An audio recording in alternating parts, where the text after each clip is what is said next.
You know, for as long as we've been around, we've looked up at the sun. It gives us light, it gives us life, and it's always held on to its biggest secrets. But that's all changing. Because now, for the very first time, we're not just looking at the sun anymore, we're actually listening to it. So why go to all this trouble? Why send spacecraft to the most dangerous place in the solar system? Well, it all comes down to a couple of massive, nagging questions that have kept scientists up at night for decades. Okay, so check this out.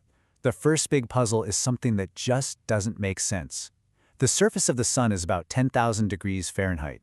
Super hot, right? But its atmosphere, the corona, is hundreds of times hotter. We're talking millions of degrees. It's like stepping away from a bonfire and suddenly feeling it get hotter. It defies logic. Then there's the solar wind, this constant blast of particles flying away from the sun at 1,000,000 miles an hour. What's acting like a giant engine, pushing it that fast? We just haven't known. Now, these aren't just little details. These are fundamental gaps in how we understand stars, all stars, not just our own. And to finally get some answers, scientists decided they had to do something that sounds a little crazy. They had to go and literally touch the sun. And that's where two of the most incredible space missions ever built come into the picture. They're designed to fly right into the belly of the beast, the most hostile environment we can get to. So let's meet our solar explorers. First up is NASA's Parker Solar Probe. Its mission is to get closer to the sun than anything from Earth has ever been. I mean, it's literally going to fly through the corona. Then we have the Solar Orbiter, a team effort between NASA and the European Space Agency. It's going to hang back a little bit, giving us a wider, big-picture view. Together, they're the ultimate one-two punch for solar science. Okay, so how in the world do you listen to the sun? It's not like you can just stick a regular microphone out there, right? No, both of these amazing spacecraft are carrying a very special kind of sensor, one designed to pick up on the invisible magnetic forces that are the real puppet masters of the solar wind. It's called a search-coil magnetometer, or SCM for short. But the easiest way to think about it, it's a magnetic microphone. It doesn't listen for sound like we do, but for the rapid-fire changes in the sun's magnetic field, all the invisible waves, the whispers, and the roars that are constantly happening out there. This chart basically shows you the different sounds that the SCM is tuned to hear. It's like a magnetic symphony. You've got these huge, loud booms from things like solar shocks. You've got the steady hum of certain kinds of plasma waves. You can even pick up the faint hiss of turbulence and these high-pitched sounds called Whistler waves. And those lines, they show that our new microphone is sensitive enough to hear every last note. So the idea is cool, right? A magnetic microphone to listen to the sun. But actually building something sensitive enough to hear a magnetic whisper, but tough enough to survive a magnetic scream, well, that was a whole other level of challenge. Let's start with this number, 140 decibels. That's the huge range of volume this thing has to handle. To put that in perspective, that's like trying to hear someone whisper while you're standing right next to a jet engine at takeoff. Making a sensor that can do that is just an absolutely incredible piece of engineering. But believe it or not, that wasn't even the weirdest problem they had to solve. The next one was something you would never, ever expect for a mission flying to the sun: extreme cold.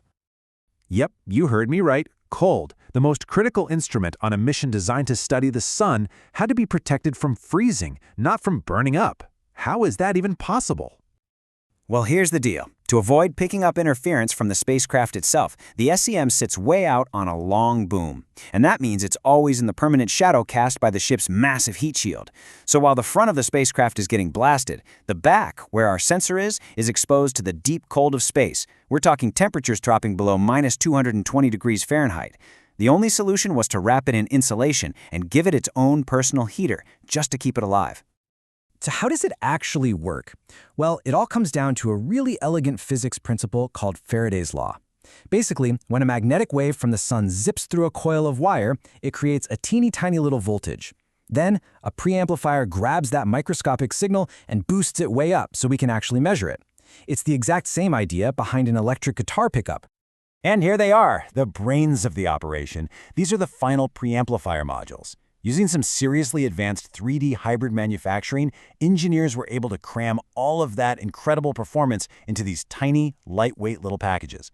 And when every single ounce on a rocket costs a fortune, making things this small and this powerful is an absolute game changer. So after all the years of design, all the mind-bending engineering challenges, the probes finally launched. The big question on everyone's mind was, would it all work? Let's take a look at the very first signals they sent home. This graph right here. This is the payoff. Those lines you see?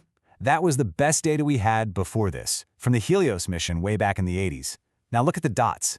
That's the new data from the Parker Solar Probe. Not only do they perfectly follow what theory predicted, they give us an insane amount of new detail, all captured closer to the sun than we've ever been before. It worked. It actually worked. The bottom line is simple. This mission, this wild idea, is a massive success. After all this time, after decades of just wondering and guessing, we are finally truly listening to the sun's magnetic heartbeat, and we're hearing it right from the source. And that just leaves us with this one amazing question. Now that we finally have a front-row seat to the sun's magnetic symphony, what cosmic secrets are we about to uncover? Not just about our star, but about all the other stars that light up our universe. The show is just getting started.